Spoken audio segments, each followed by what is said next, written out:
A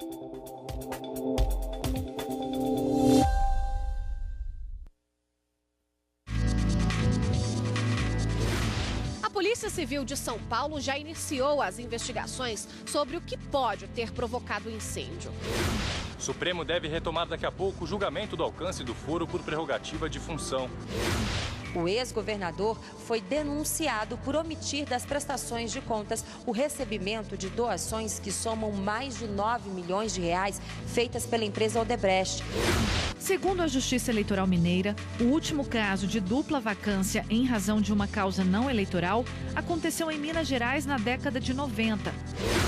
Uma das principais empresas de estudos de mercado do Brasil espera que o número de televisores vendidos em 2018 no país seja 22% maior em relação ao ano passado.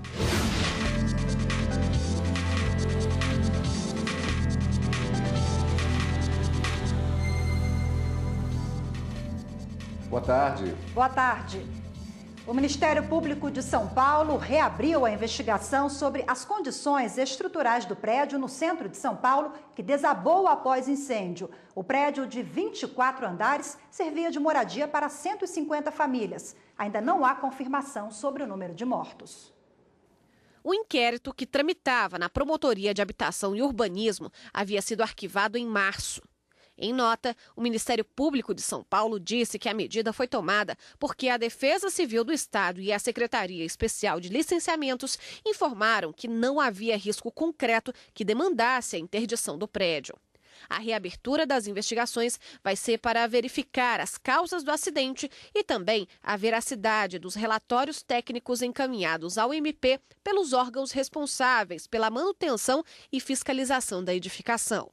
A Polícia Civil de São Paulo já iniciou as investigações sobre o que pode ter provocado o incêndio. A principal hipótese, segundo a Secretaria de Segurança Pública do Estado, é acidente doméstico causado pela explosão de um botijão de gás. Um laudo será feito a partir da análise de objetos e destroços encontrados. A Defesa Civil também vai iniciar uma força-tarefa. Vai vistoriar 70 imóveis ocupados na cidade de São Paulo para saber em que condição estão.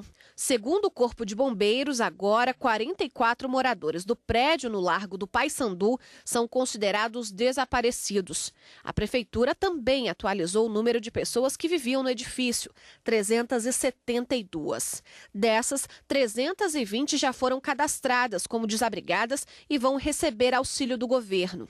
Os trabalhos de rescaldo, resfriamento e as buscas por desaparecidos continuam. A retirada dos escombros devem começar no fim de semana. O Supremo Tribunal Federal deve retomar daqui a pouco o julgamento sobre o alcance do foro por prerrogativa de função. O repórter Gabriel Seafrei, ele tem mais informações a respeito deste tema e por isso nós vamos conversar com ele agora. Boa tarde, Gabriel. Oi, Cadu, boa tarde para você, boa tarde a todos. Este tema está sendo discutido aqui no Supremo em uma ação penal. O julgamento já foi iniciado e até agora 8 ministros já votaram. 6 deles a favor de que o foro por prerrogativa de função tenha validade apenas por crimes cometidos no exercício do cargo político ou então em funções relacionadas a ele. O caso chegou aqui ao Supremo depois que o então deputado federal foi condenado por crime de compra de votos nas eleições de 2008. Após essa condenação, o processo passou por várias instâncias, tanto antes quanto depois, então, do mandato dele no Congresso Nacional. Cadu, eu volto com você. Obrigado, Gabriel. Bom, esse é um dos julgamentos. Vamos ver agora quais são exatamente os destaques da sessão de hoje do Supremo Tribunal Federal.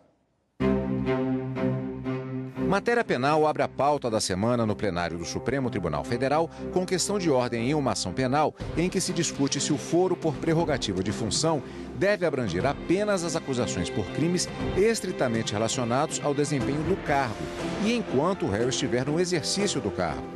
Foro por prerrogativa de função também é tema de um agravo regimental em petição que está na pauta de quarta. Direito eleitoral e matéria política é o tema seguinte, com 2 processos. Um referendo em medida cautelar, em uma ADI, sobre regras de desfiliação partidária quando da criação de novo partido político. E uma ação direta de inconstitucionalidade contra a proibição de realização de propaganda eleitoral via telemarketing em qualquer horário. Direitos fundamentais é o último tema do dia, com uma ação direta de inconstitucionalidade em que se discute a proibição, em rádios comunitárias, do chamado proselitismo de qualquer natureza, incluindo qualquer tipo de pregação religiosa. Mais informações sobre a pauta de julgamentos no site do Supremo Tribunal Federal, stf.jus.br. Como você viu aí, o grande destaque da pauta de hoje é a retomada do julgamento sobre a restrição do foro por prerrogativa de função, chamado também de foro privilegiado. Você acompanha esse e os outros julgamentos dessa pauta que acabamos de ver daqui a pouco, a partir das 2h da tarde, comigo e com a consultora jurídica Karina Zucolotto. É claro, aqui na TV Justiça. E o Superior Tribunal de Justiça denuncia ex-governador de Santa Catarina para a Justiça Eleitoral. O ministro Luiz Felipe Salomão reconheceu o fim da competência do Superior Tribunal de Justiça para processar e julgar uma ação penal contra o ex-governador de Santa Catarina, João Raimundo Colombo, do PSD. A decisão atende a pedido do Ministério Público Federal, que solicitou o envio do processo à Justiça Eleitoral. O ex-governador foi denunciado por omitir das prestações de contas o recebimento de doações que somam mais de 9 milhões de reais feitas pela empresa Odebrecht. O valor teria sido usado para financiar as campanhas de 2010 e 2014. Raimundo Colombo ficou 7 anos à frente do governo de Santa Catarina, mas renunciou ao cargo em abril deste ano e, por isso, perdeu o foro privilegiado. Na decisão do ministro Luiz Felipe Salomão, foi determinado o encaminhamento dos autos à Justiça Eleitoral de Santa Catarina para o prosseguimento regular do processo. E você vai ver no próximo bloco do Jornal da Justiça, Justiça Eleitoral de Minas Gerais marca a eleição para a Prefeitura de Pocrane, no Vale do Rio Doce. Segundo a Justiça Eleitoral Mineira, o último caso de dupla vacância em razão de uma causa não eleitoral aconteceu em Minas Gerais na década de 90.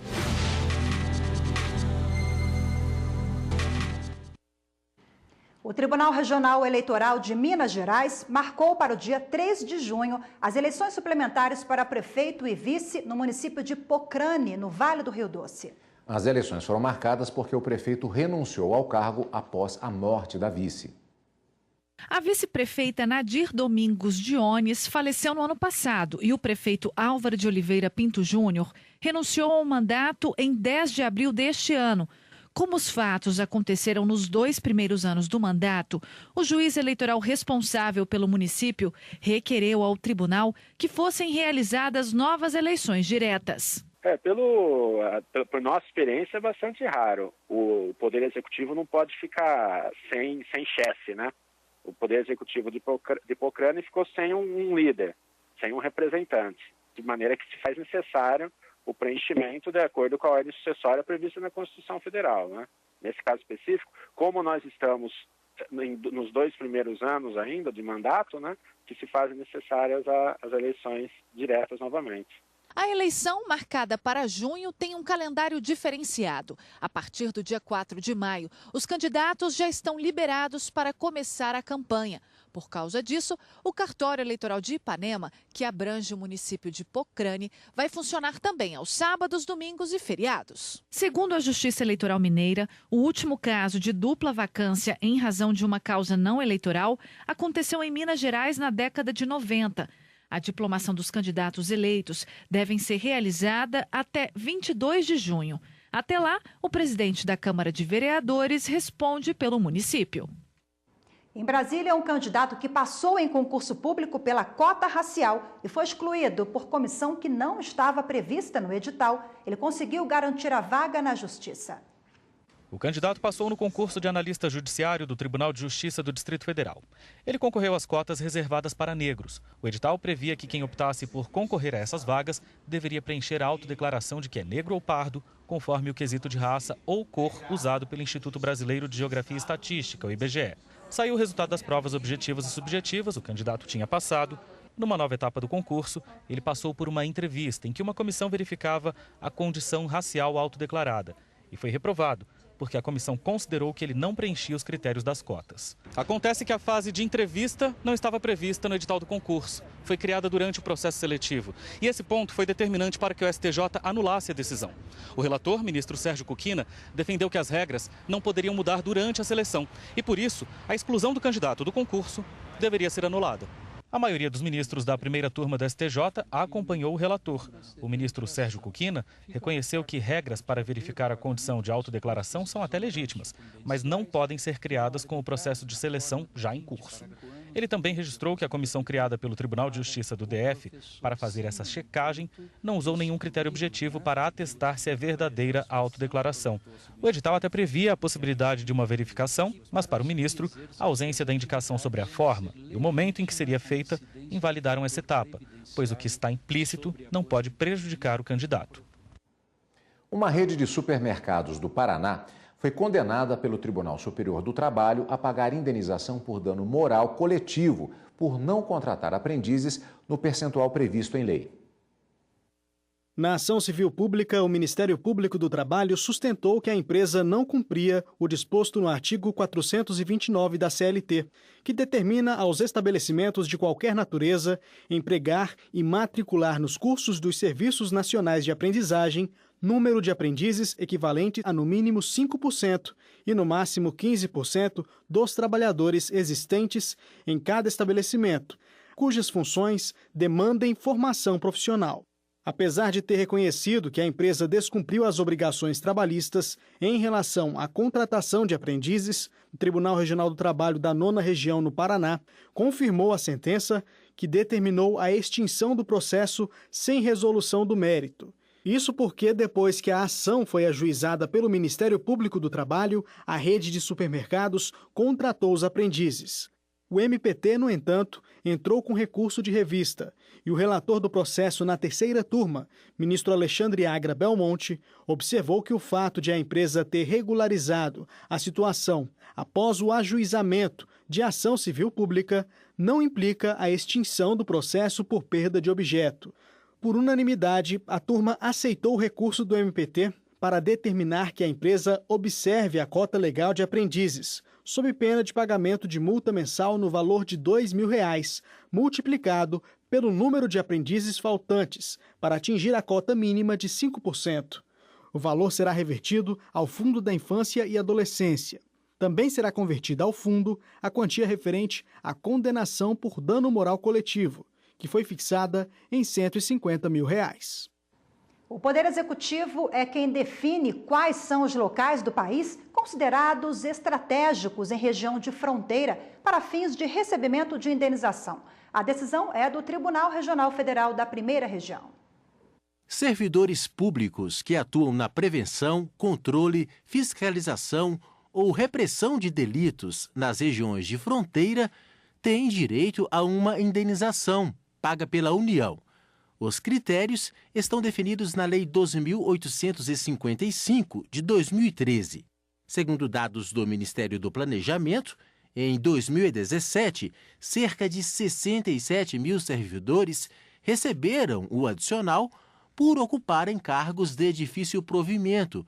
São funcionários alocados em postos da Receita Federal do Brasil, das Polícias Federal e Rodoviária Federal e dos Ministérios do Trabalho e da Agricultura, Pecuária e Abastecimento.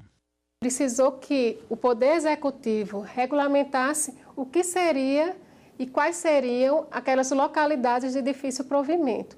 Então, apenas com essa regulamentação é que essas pessoas que trabalham nos locais que precisam desses dois requisitos, ser fronteira e de difícil provimento, tivessem direito ao recebimento dessa verba.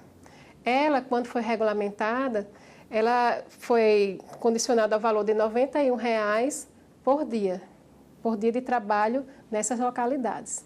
Para receber o dinheiro, o servidor precisa atuar em um município que seja oficialmente declarado como estratégico na fronteira. E os critérios de identificação desses lugares foram discutidos recentemente no Judiciário. Um servidor que não se encontrava entre os quase 70 mil habilitados para receber o adicional no final do ano passado entrou com uma ação na Justiça Federal de Rondônia com pedido para receber a gratificação. Ele alegou que trabalhava em localidade estratégica, mas teve o pedido negado.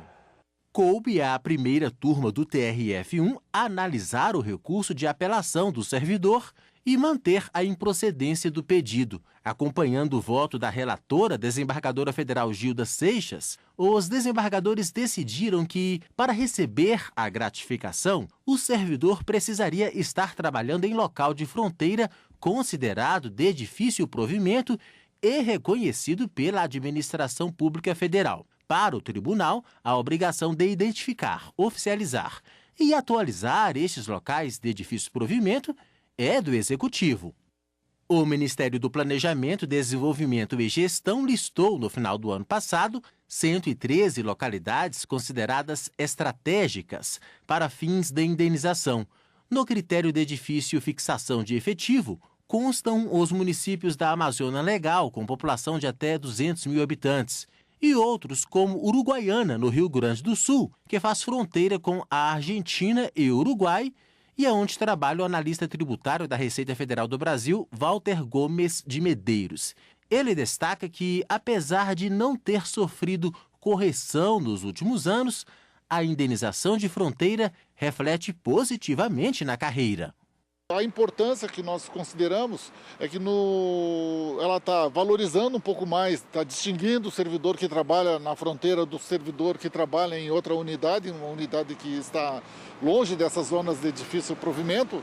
Ela já remunera um pouco mais e vai ter reflexo. O reflexo dessa indenização no próximo concurso de remoção, o que vai acontecer? Muitos servidores que normalmente seriam removidos, pediriam a remoção no próximo concurso, não pedirão. E ainda nesta edição do Jornal da Justiça, o consumidor precisa ficar atento na hora de trocar o televisor para a Copa do Mundo.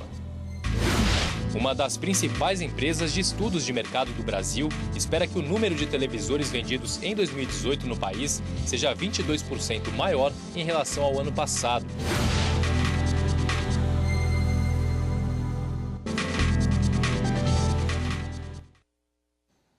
Rafaela, na semana passada a gente falava sobre a última hora para a entrega da declaração do imposto de renda, né? Pois é, de novo a gente tem mais um prazo rolando. As eleições são daqui a 5 meses e muita gente ainda não resolveu as pendências com a Justiça Eleitoral. Pois é, os eleitores deixam tudo para a última hora e eles ainda têm dúvidas. E algumas delas serão esclarecidas agora na reportagem de Ana Carla Mourão. Como eu faço para tirar meu título de eleitor pela primeira vez? Primeiro tem que ficar atento ao prazo e anotar a data, 9 de maio, na agenda. Depois desse dia, não vai ser permitido tirar o título de eleitor para votar nas eleições de outubro. Então é melhor agilizar, juntar rápido todos os documentos necessários. Ele tem que procurar o cartório eleitoral, munido de um documento oficial de identificação, um comprovante de residência e, exclusivamente no caso dos homens que nunca tiraram o título, o certificado de reservista. São mais de 146 milhões de eleitores. Imagine a quantidade de dúvidas. Como eu tiro a segunda via do meu título de eleitor? Ele pode procurar um cartório eleitoral para obter a via impressa, mas a gente tem recomendado que o eleitor baixe o aplicativo e-título, né, que substitui não só a segunda via, como até um documento de identificação oficial para fins de votação. É o primeiro documento relacionado na resolução do TSE que permite o eleitor votar. Ou seja, ele pode votar demonstrando apenas o e-título. O seu título de eleitor fica no celular, não precisa correr, pegar senha, documentos, enfrentar fila e muito menos se preocupar com prazos. Não para por aqui, o eleitor tem mais uma pergunta. Como eu faço para transferir o meu título de eleitor? É do mesmo jeito que o Davi perguntou lá no começo da reportagem. Você anotou aquela data que eu disse que era importante? Procurar o cartório eleitoral até o dia 9 também, de maio, né, que é o último dia. Procurar o mais rápido possível o cartório eleitoral, levando um documento oficial de identificação e um comprovante de residência. Pela internet já dá para adiantar transferência de domicílio, alistamento eleitoral e revisão de dados cadastrais. Mas atenção, esse pedido só pode ser feito até o dia 4 de maio. Basta acessar o site da Justiça Eleitoral e buscar por Título Net. você ainda vai ter que ir a um cartório eleitoral até o dia 9 de maio. Mas com o requerimento adiantado, o atendimento fica bem mais rápido. Em Santa Catarina, 34 milhões de reais serão investidos em projetos de recuperação da Mata Atlântica. O projeto, Rafaela, é resultado de uma ação do Ministério Público Federal. A Mata Atlântica está presente em 17 estados brasileiros. Em 3 deles, Santa Catarina, Espírito Santo e Rio de Janeiro, o bioma original cobria toda a extensão do território. A preservação da mata é uma preocupação constante. Em Santa Catarina, por exemplo, dos 9,5 milhões de hectares, hoje restam pouco mais de 2,2 milhões, que representam 23,1% da área original.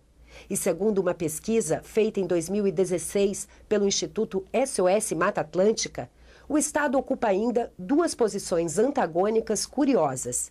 É, ao mesmo tempo, o que mais reduziu e o que mais recuperou áreas do bioma nos últimos anos. Agora, o Ministério Público Federal em Santa Catarina e o Instituto Socioambiental firmaram um acordo com o IBAMA para regenerar mais uma parcela dessa riqueza verde. Existe uma condenação contra o IBAMA para que ele faça não só o levantamento de todas as áreas de planos de manejo de corte que foram autorizadas indevidamente para verificar qual é a situação dessas áreas, mas que principalmente que ela faça uma espécie de uma indenização, uma compensação à Mata Atlântica no estado de Santa Catarina a partir da perda dessas funções ecossistêmicas durante todos esses anos. A recuperação vai ser toda com Mata Atlântica, né, dando prioridade com enriquecimento de espécies em extinção. No acordo judicial, o IBAMA se compromete a destinar 34 milhões de reais na forma de arrecadação de multas para recuperar áreas de Mata Atlântica no estado. Isso é importantíssimo, até porque nós estamos sem elementos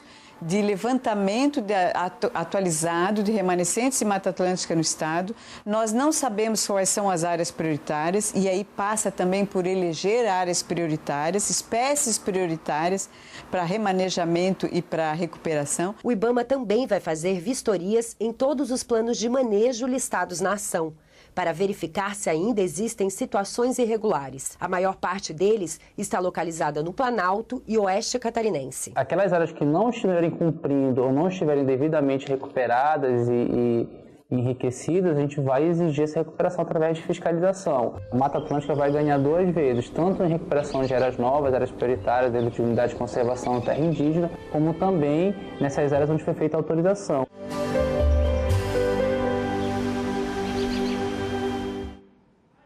Pois é, Cadu, e olha só, a Copa do Mundo está chegando e junto com ele, com o maior evento de futebol no planeta, cresce também a vontade dos brasileiros de comprar uma televisão nova e de preferência das grandes, né, Cadu? É verdade, mas é bom ficar atento porque as promoções e as especificações de cada produto têm de ser bem observadas.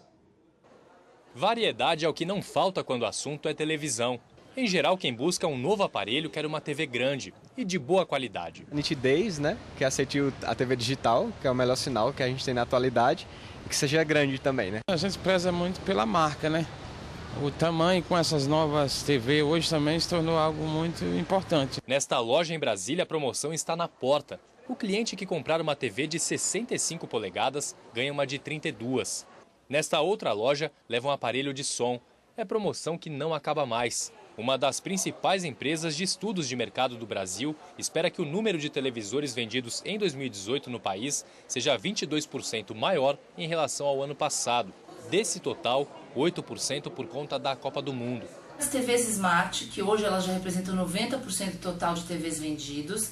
Depois, outra tecnologia importante de destacar é a 4K, que são as TVs Ultra HD. Elas vêm crescendo muito, cresceram 70% em 2017. E as telas grandes. Aqui a gente está falando das TVs com 50 polegadas ou mais. Elas já alcançaram quase 20% do faturamento de TVs no Brasil e vem crescendo bastante, principalmente em ano de Copa. A previsão da Associação Nacional de Fabricantes de Produtos Eletrônicos é de que somente este ano sejam vendidas mais de 12 milhões de televisões em todo o país. A expectativa para o primeiro semestre é de que este número chegue a quase 7 milhões. Muitas das vendas puxadas pela Copa do Mundo. Mas será que quem compra realmente precisa ou sabe o produto que está adquirindo? Muitas vezes não. É aí que mora o perigo. já que alguns consumidores são seduzidos apenas pelo preço e acabam tendo surpresas desagradáveis. E também tem aquelas ofertas de garantia estendida, que podem fazer o valor subir muito. Preste atenção nessas promoções, principalmente nos valores dos juros, principalmente na garantia. Não é porque a prestação cabe no seu bolso, simplesmente vai valer a pena comprar. Às vezes, comprando à vista, com desconto, é a melhor opção para esse consumidor. E se a compra for feita pela internet, o consumidor deve observar o site onde o produto é vendido, o valor do frete e o prazo de entrega. Semestre animado, hein, Rafaela? Tem eleição, tem Copa do Mundo, expectativas aí para os próximos meses. E assistir a Copa em televisão nova, grande, bonita, né? Eleição, aliás, eu falei semestre, na verdade o ano, porque a eleição no próximo semestre. Tudo emenda. E um ano animado, né, Um ano animado, com certeza. E por isso mesmo o Jornal da Justiça quer mostrar vídeos de todos os cantos do Brasil. Grave uma história interessante no seu celular e mande pra gente. Pois é, o nosso WhatsApp, anote aí, é o 61992606116. E o nosso e-mail, jornaldajustiça@stf.jus.br. Hoje ficamos por aqui. Obrigada pela sua companhia. Boa tarde. E até daqui a pouco no Direto do Plenário e eu volto amanhã junto com a Rafaela no Jornal da Justiça.